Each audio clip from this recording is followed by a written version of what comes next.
4 نکته کلیدی از آثار فلورانس اسکاولشین. اول، باور و تصویرسازی ذهنی.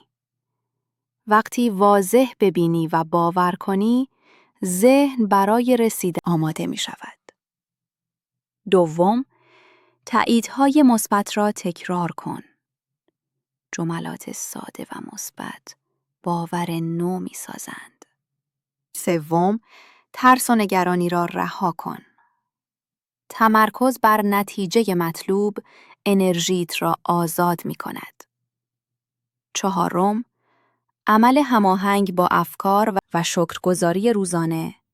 عملهای کوچک و قدردانی نیروی جذب را تقویت می کنند. باور کن. تأیید کن.